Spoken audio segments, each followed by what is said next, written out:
திரு அக்னீஸ்வரன், தாவேகாவுடன் அதிமுக கூட்டணி வந்தா இந்த ஓபிஎஸ்ஐயோ தினகரனையோ கூட்டணியில் சேர்த்து கொள்ள வேண்டியதில்லை, அதற்கான தேவையில்லை அப்படின்னு இருந்த நிலை. இப்ப நேற்று தாவேகா தரப்பில் நாங்க ஒரு மாதத்திற்கு முன்பு இருந்த அதே நிலைப்பாடு தொடருகிறதுன்னு சொன்ன பிறகு மாறி இருக்கா? அந்த நிலைப்பாட்டிற்கு முன்பு பின்பு அப்படிங்கிறது மாறி இருக்கா? இல்லை சார், அதுக்கு இதுக்கும் சம்பந்தம் இல்லை சார்.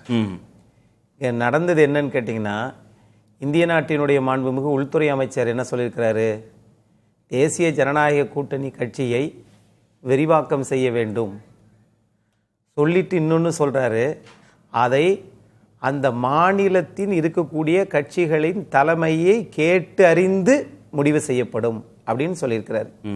மாண்புமிகு எதிர்க்கட்சி தலைவர் தமிழ்நாட்டில் இருக்கக்கூடிய அதிமுகவின் பொதுச் செயலாளர் என்ன சொல்கிறாரு, அப்பா கூட்டணியை பற்றி தொண்டர்கள் முடிவெடுக்க மாட்டாங்க, தலைவர்கள் தான் முடிவெடுப்பார்கள். இந்த இரண்டு நிலைப்பாட்டுக்கு பிறகுதான் நாம் ஒன்று சேராம விட்டால், அண்ணன் ஏதாவது கையை தூக்குறாருன்னு நினைக்கிறேன். இல்ல நாம் ஒன்று சேராம விட்டால் நம்ம டெல்லிக்கு போனோம், இங்கே இருந்தோம், அதனால நம்ம இதுலையாவது போய் ஒன்று சேர்ந்துருவோம் என்று சேர்ந்திருக்கிறார்கள். புரட்சி தலைவர் எம்ஜிஆர், பொன்மனச்செம்மல் நீங்க கேட்டீங்கல்ல, ஆனா நீங்க எத்தனை முறை இதே அரங்குல விவாதத்துல நீங்க கேட்டிருக்கீங்க, முதல்ல அந்த 3 பேரை ஒன்று சேர சொல்லுங்க சார் அப்படின்னு நீங்க கேட்டீங்கல்ல. இப்ப அது நடந்துருச்சே, உங்க ஊர்லயே நடந்துருச்சே. Correct sir. கார்த்திகேயன் சார், ஒரு மலை தேனை நாம் உண்ணணும் அப்படின்னா மலையிலிருந்து எடுத்துட்டு வந்த தேனை உண்டால் தான் அதற்கு பேர் மலை தேன். வீட்டிலே இருந்து கருப்பட்டி பாலை காய்ச்சி அதுவும் மலை தேன் தான் என்று ஒரு சட்டியில் ஊற்றி கொண்டு வந்து கொடுத்தால் அது கிடையாது. நீங்கள் சேருவது, எதிர்பார்ப்பது அதிமுக என்கிற கட்சியை எங்களிடம் ஒப்படையுங்கள், அப்படி அதுதானே உங்களுடைய போராட்டம், உங்களுடைய கோரிக்கைகள், நீண்ட நாள் ஆசை. அதனால இப்போ நீங்கள் சேர்ந்த இடம் எங்கே? ஐயா பசும்பொன் முத்துராமலிங்க தேவர் சுதந்திர போராட்ட தியாகி, 10 ஆண்டு காலம் சிறைச்சாலையில் இருந்தார். அவர் பிறந்த நாளிலே இறந்த உலகத்திலே 2 மாபெரும் சக்திகள் தலைவர்கள் யாருன்னு கேட்டீங்கன்னா, கௌதம புத்தரும் ஐயா பசும்பொன் முத்துராமலிங்க தேவர் அவர்களும் தான். அவரை சித்தராக அந்த தென்பகுதியில் போற்றி புகழ்கின்றார்கள். அதனால்தான் கலைஞர் அவர்கள் என்ன பண்ணாரு, மதுரையில் கோரிப்பாளையத்தில் அன்றைய துணை ஜனாதிபதி ஐயா வி கிரியை வைத்து ஒரு வெண்கல சிலையை அமைத்தார்கள். ஆனால் காலத்தினுடைய சக்கரம் பாருங்க, இன்னைக்கு ஐயா துணை ஜனாதிபதி சிபிஆர் ராதாகிருஷ்ணன் ஐயா அவர்கள் வந்து இங்கே புகழஞ்சலி செலுத்தியிருக்காங்கன்னு சொன்னா அவர் வாழ்ந்த வாழ்க்கை சரி, அதை விட்டுருவோம். புரட்சி தலைவர் இரட்டை இலை என்று சொல்லுகிறார்கள், அது மகா சக்தி வாய்ந்தது. அந்த இரட்டை இலைக்குள் புரட்சி தலைவருடைய எம்ஜிஆருடைய உயிர் உள்ளே இருக்கிறது. இன்னொரு இலை புரட்சி தலைவி அம்மா அவர்களுடைய உயிர் உள்ளே இருக்கிறது. ஆனா அதான் இக்னோர் பண்ணல. கரெக்ட் சார், இதுக்கு தான் சார் நான் வந்தேன். எம்ஜிஆர் ஜெயலலிதா ஆட்சியை மீண்டும் கொண்டு வருவோங்கிறத அவங்க 3 பேரும் சொல்றாங்க. ஆமா சார், கரெக்டான கேள்வி. திரு எடப்பாடி பழனிசாமி அவர்கள் எதிர்தரப்பினரை, திரு ஓபிஎஸ், திரு டிடிவி தினகரன், சசிகலாமா இவங்களை பார்த்து துரோகிங்கிறாரு. அவங்க என்ன சொல்றாங்க, இவரை பார்த்து துரோகிங்கிறாங்க. இதெல்லாம் முக்கியம் இல்ல.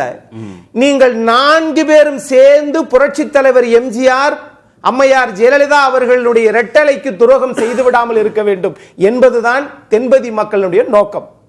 என்ன நினைக்கிறாங்க, ஒரு காக்கா இறை தேட போயிடுச்சு, வந்து பார்க்கிற போது அந்த கூண்டையும் காணோம், குருவி குஞ்சுகளையும் காணோம் என்று நினைப்பதை போல இந்த மக்களினுடைய அடையாளமாக இருந்ததை நாம் இழந்து விட்டோமே என்று அவர்கள் நினைக்கின்றார்களா என்பது தென்பகுதி மக்களுடைய விருப்பம் மட்டும் சுருக்க முடியுமான்னு கேக்குறேன். அதான் இப்ப சொல்ல வரேன். செங்கோட்டையன் வந்து சேர்ந்த பிறகு சார் இன்னைக்கு 3 பேரா இருக்காங்க, நாளைக்கு 4 பேரா இருக்காங்க, அடுத்து 5 பேரா இருப்பாங்க, போயிட்டே இருப்பாங்க சார், அது முக்கியம் இல்ல. ஆனால் மாண்புமிகு எதிர்க்கட்சி தலைவர் அவர்கள் செய்த நடவடிக்கைகள், செயல்கள், சட்ட போராட்டம், பொதுக்குழு 2 முறை கூட்டியது, எல்லா நீதிமன்றத்திலும் நீங்கள் நீதிமன்றத்தை வழக்காடியது, பொதுக்குழு கூட்ட மாட்டோம், நீதிமன்றத்திற்கு நாங்கள் வழக்காடுவோம், மாவட்ட கழக செயலாளர் தங்கள் பக்கம் வரமாட்டார்கள் என்று நினைத்தால் இதற்கு யார் சார் பொறுப்பு? இல்ல சார், இப்ப இலக்கு அது இல்ல. Right, okay. நீங்க இல்ல இப்போ அதிமுகவுக்கு யார் தலைமை, அதுல ஏதாவது பிரச்சனைங்கிறது இப்ப ஏதாவது சிக்கல் இருக்கா? இல்ல, அது முழுவதுமாக திரு எடப்பாடி பழனிசாமி கட்டுப்பாட்டுல இருக்கு. இப்ப என்னன்னா, இது தேர்தல் ஆண்டு, திமுக ஆட்சி பொறுப்புல இருந்து அகற்றணும்னா எல்லாரும் ஒண்ணு சேரணுங்கிற இடத்துக்கு தான் வந்திருக்காங்க. நாங்க உங்க தலைமை பொறுப்புக்கு வருவோம்னு இவங்க ஏதாவது அவங்க டிமாண்ட் பண்ணி உள்ள வராங்களா என்ன? அப்படி ஏதாவது கேட்கறாங்களா என்ன? ஆட்சி பொறுப்புல இருந்து அகற்றணுங்கிறதான டிமாண்டு. அதுக்கு எதுக்கு இவ்வளவு போராட்டம், இவ்வளவு இதுக்கு இது பண்ணிட்டு இருந்தீங்க? அதுதானே அவர் சொன்னாரு. அந்த இலக்கோட அவங்க இருக்கிற வரைக்கும் அவங்க நிபந்தனையற்று எந்த விதமான சிக்கலும் இல்லைன்னு செய்யறதுக்கு தயாரா இருந்தாங்க. ஆனா அதுக்கு அவர் செவிசாய்க்கவே இல்லைங்கிற போது அவங்க கோல் போஸ்ட மாட்டிட்டாங்க. திரு எடப்பாடி பழனிசாமியை நாங்க தோற்கடிக்கணுங்கிற இடத்துக்கு நகர்ந்துட்டாங்க. Correct sir. ஒன்னு சொல்றேன் சார், மாண்புமிகு எதிர்க்கட்சி தலைவர் அவர்கள், அதிமுகவின் பொதுச் செயலாளர் அவர்கள் அந்த இயக்கம் யாருக்கும் ஒதுக்க வேண்டும் அல்லது இவர்கள் வெளியேற வேண்டும் என்கிற எண்ணம் இல்லை. ஆனா எதிர்க்கட்சி தலைவர் திரு எடப்பாடி பழனிசாமி அவர்கள் எதிர்ப்பவர்கள் 3 பேர். ஆனால் இவர்கள் 3 பேரை மட்டும்தான் திரு எடப்பாடி பழனிசாமி அவர்கள் எதிர்க்கிறாரே ஒழிய தென்பகுதி மக்களை அல்ல. அப்படி ஒருவேளை அவர் எதிர்ப்பதாக இருந்தால் அது மக்களால் புறக்கணிக்கப்படும் அப்படின்றதும் தெரியும். இல்ல, அதான் சார் சொன்னாரு, தனித்தனியா பார்க்காதீங்க, அது ஒத்த ஓட்டு கிடையாது. நான் இல்லைங்கள, மொத்தமே 4 பேர் தான் சந்திச்சிருக்காங்க, 4 ஓட்டாது. சரி சார், நான் இல்லைங்கள சார். இவர்கள் அத்தனை பேரும் இந்த திரு அமித்ஷா அவர்கள் எடுத்த முடிவுக்கு பிறகு எதிர்க்கட்சி தலைவர் எடப்பாடி பழனிசாமி அவர்கள் கட்சியின் தலைமைதான் முடிவெடுக்கும் என்ற முடிவெடுத்ததுக்கு பிறகுதான் ஆகா நமக்கு முன்னிமேலுக்கு வாழ்வே இல்லப்பா என்று சொல்லித்தான் நீங்க அங்க போய் தான் ஒன்று சேருமா, அல்லது சொல்லிட்டு சேர்ந்தீங்களா, சொல்லாம சேர்ந்தீங்களா? இல்லையே, வேறு வழி இல்லைன்னு இல்லையே. அவதான் விஜய் தலைமையில ஒரு தினகரன் சொல்லிட்டாரு. கரெக்ட் சார், வேறு வழியே இல்லை. வேறு வழியே இல்லை என்றால் அமமுகவின் கட்சியில் நீங்கள் அவர் தலைமையில தான் நீங்க போய் சந்திச்சீங்க. இல்ல சார், வேற வழியே இல்லைன்னு ஏன் நீ முடிவுக்கு வந்தீங்கன்ற திமுக ஒரு சாய்ஸ் இருக்கு, தாவேகா ஒரு சாய்ஸ் இருக்கு, சீமான் ஒரு சாய்ஸ் இருக்கு. சார் நீங்க சார் இவங்க எதிரியாக பார்ப்பது திரு எடப்பாடி பழனிசாமியை அல்ல, அதிமுகவை நாம் கைப்பற்றியாக வேண்டும்.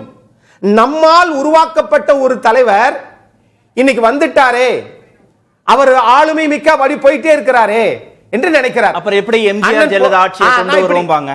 நான் இப்படி கேட்கிறேன். நீங்க அதிமுகவை நினைக்கிறவங்க எம்ஜிஆர் ஜெயலலிதா ஆட்சியை கொண்டு வரணும், அதிமுகவை மீட்கணும்னு எப்படி நினைப்பாங்க? அவங்களுக்கு ஒருத்தர் தானே சார் பிரச்சனை. அப்படி மீட்கணும்னு நினைக்கிறவங்க அதிமுக மேல போட்ட சார் இல்ல சார், கேள்வி மேல கேள்வி கேட்டு ஓடுறீங்க சார். இருங்க சார், என்ன சொல்ல விடுங்க சார். அப்படி என்றால் இவர்கள் அதிமுக மீதும் எதிர்க்கட்சி தலைவர் மீதும் போட்ட வழக்குகளை எல்லாம் வாபஸ் விட்டுட்டாங்களா?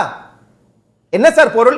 இப்ப கூட மரியாதைக்குரிய முன்னாள் கல்வித்துறை அமைச்சர் திரு செங்கோட்டையன் அவர்கள் ஏன் இப்பொழுது போகிறார் என்றால், இன்னும் 3-4 மாசத்துல தேர்தல், இந்த சட்டமன்ற உறுப்பினரை வச்சு நம்மளை நீக்குவாங்க, நீக்குனாலும் என்ன செய்யறது, ஒண்ணு இல்லை, இப்பயாவது நம்ம அங்க போவோம் என்று நினைக்கிறாரா என்று தெரியவில்லை.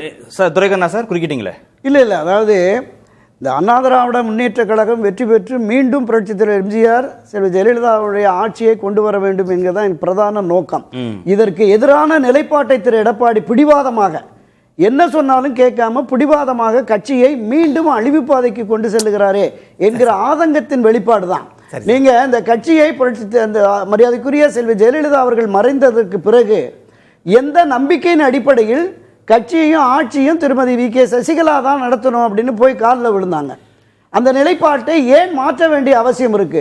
சிறையில் 4 ஆண்டு இருந்த சசிகலா அவர்கள் இந்த கட்சிக்கு எதிராக துரோகம் செய்தவரா, துரோகின்னு பட்டம்.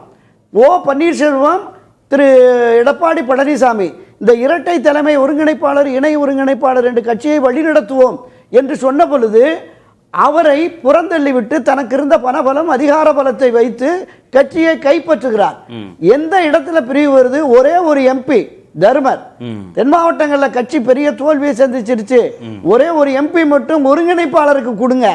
நீங்க 2 பேர் போட்டாங்க, சி.வி. சண்முகம், ஜெயக்குமார். சி.வி. சண்முகத்தை கொடுத்துட்டார். டி. ஜெயக்குமாருக்கு பதிலாக ஒரே ஒரு தென் மாவட்டத்தில் கொடுத்தா அவங்கள நாம சமாதானப்படுத்தலான்னாரு. இதுக்காக ஒரே ஒரு கேள்வி சார், ஒரே ஒரு வெளிப்படையான கேள்வி சொல்லுங்கய்யா. அதிமுக மீண்டும் ஆட்சி பொறுப்புக்கு வரணும், திரு எடப்பாடி பழனிசாமி முதல்வர் ஆகட்டும், எங்களுக்கு எந்த விதமான நிபந்தனையும் இல்லை அப்படின்னு இந்த 3 பேரும் சொல்வதற்கு தயாரா? ஒரே ஒரு கண்டிஷன் அப்ளை என்ன கேட்கிறாருன்னா, போட்ட எல்லா வழக்கையும் வாபஸ் வரணும். அதாவது முடிஞ்சிருமா? பிரச்சனை முடிஞ்சிருமா? இதுக்கே 4.5 வருஷம் ஆச்சு. அந்த கேள்வி கேட்டீங்கன்னா அடுத்து 3.5 வருஷம் ஆகும். இல்ல நீங்க அந்த 6 பேர் சந்திச்சு பேசினாங்கன்னு சொன்னாங்கல்ல, அந்த 6 பேர் இந்த கருத்தை முன் வச்சிருக்கிறாங்க. இந்த எடப்பாடி பழனிசாமி ஆகிய நீங்களே பொதுச்செயலாளராக இருங்கள், முதலமைச்சர் வேட்பாளரையும் உங்களே அறிவிக்கலாம். இல்ல அந்த 6 பேர்ல ஓபிஎஸ் இருந்தாரா?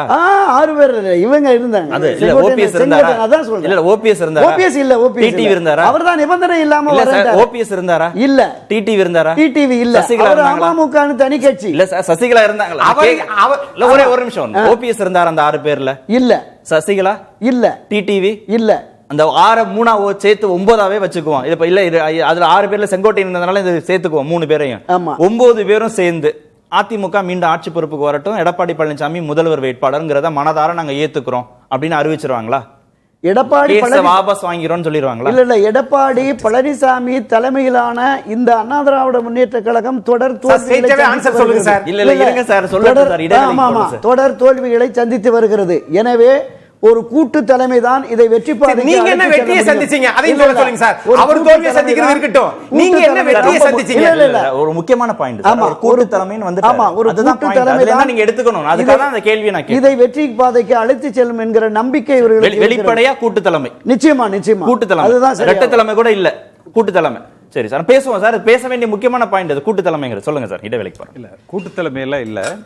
அதாவது எந்த காலத்திலையும் அதிமுக கட்சியில சசிகலாவினுடைய தலைமையை அதிமுக தொண்டர்களும் தமிழ்நாட்டு மக்களும் ஏற்றுக்கொள்ள மாட்டாங்க. அது என்ன பிரச்சனையா வேணாலும் இருக்கலாம். சசிகலா குடும்பத்தை சார்ந்த யாருடைய தலைமையையும் ஏற்றுக்கொள்ள மாட்டாங்க. ஏன்னா 30 ஆண்டு காலம் அதிமுக தொண்டர்கள் அந்த துன்பத்தை அனுபவித்திருக்கிறாங்க. அடுத்து ஓபிஎஸும் செங்கோட்டையனும் அவங்க லீடர்ஷிப் மெட்டீரியல் அல்ல. எடப்பாடி பழனிசாமி தலைமையை ஏற்று எடப்பாடி பழனிசாமியுடைய அமைச்சரவையில் 2ஆம் இடம் 5ஆம் இடம்னு அவர்கள் அமைச்சரவையில் அங்கம் வகித்தவர்கள். தினகரனை பொறுத்த வரைக்கும் அவர் தனி கட்சி, அவர் கூட்டணிக்கு தான் வர்றேன்னு சொல்லியிருக்காரு ஒழிய அந்த கட்சியை கலைச்சிட்டு அவரை அதிமுக சேர்த்துக்க சொல்லி இல்ல. ஆமாம், அதிமுகவை மீட்கணும்னு இருக்காரு. இல்ல அது அவர் ஆரம்ப காலத்துல கட்சியை ஆரம்பிக்கிற பொழுது அந்த நோக்கம் இருந்திருக்கலாம். இப்ப அவர் கூட்டணியில தான் சேர்த்துக்கணும். சசிகலா அவர்களும் கூட கட்சியில தனக்கு ஒரு கௌரவமான ஒரு பதவி, அது மட்டும்தான் அவர் எதிர்பார்த்தாரே ஒழிய தலைமை பொறுப்பு அல்ல. திரு துரைக்கண்ணா எப்படி சொல்றாருன்னு தெரியல. யாரு கூட்டு தலைமையினெல்லாம் சொல்லல.